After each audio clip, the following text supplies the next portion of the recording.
Hello friends, இன்னைக்கு பாக்கியலட்சுமி ரொம்ப நல்லாவே போச்சு. பாசிட்டிவாகவே முடிஞ்சுது.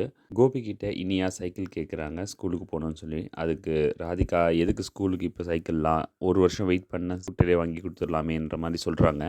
அதுக்கு நான் எங்கள் அப்பா கிட்ட தான் கேட்குறேன்ற மாதிரி இனியா சொல்ல, கோபியும் ஓகே சொல்கிறாரு. அது மட்டும் இல்லாமல் மையோவும் எனக்கும் சைக்கிள் வேணும்னு சொல்கிறாங்க. அதுக்கப்புறம் கோபியும் ராதிகாவும் ஆஃபீஸ் கிளம்பி போகிறாங்க. அதுக்கப்புறம் ராதிகா டென்ஷனாக இருக்கிறத கோபி பார்க்குறாரு. எதுக்குன்னு கேட்குறாரு. இன்றைக்கி ஆஃபீஸில் டெண்டர் இருக்குது, அதுக்கு பாக்யா வருவாளோ அப்படின்னு சொல்லிட்டு ஒரு பயமாக இருக்குன்ற மாதிரி சொல்கிறாங்க. அதுக்கு பாக்யாக்கெலாம் டெண்டரை பற்றி ஒன்றும் தெரியாது, நீ தைரியமாக போ, அவளாக வரமாட்டா அப்படின்னு சொல்கிற மாதிரி கோபி சொல்கிறாரு. வீட்டிலேருந்து பாக்யாவும் செல்வியும் ஆஃபீஸ்க்கு கிளம்புறாங்க டெண்டர் விஷயமா பேசுகிறதுக்காக.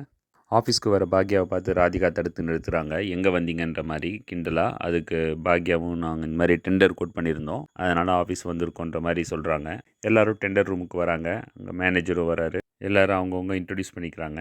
பாக்யா இன்ட்ரடியூஸ் பண்ணியிருக்கும்போது ராதிகா கொஞ்சம் அசிங்கப்படுத்துகிறாங்க. ஆனால் அங்கே இருக்கிற குரூப்லேயே 10 பேர்லேயே டெண்டரை கம்மியாக கோட் பண்ணது பாக்யா குரூப் தான் சொல்லி ஈஸ்வரி கேட்ரிங்க்கு தான் இந்த ஆர்டரை கொடுப்பேன்ற மாதிரி அவர் சொல்லிடுறாரு. அதுக்கு நன்றி சொல்கிறதோடு முடிக்கிறாங்க இன்றைக்கி ஸ்டோரியை. இன்றைக்கி எபிசோடை பற்றி உங்களோட கருத்து என்னன்றதை கமெண்ட் செக்ஷனில் போடுங்க.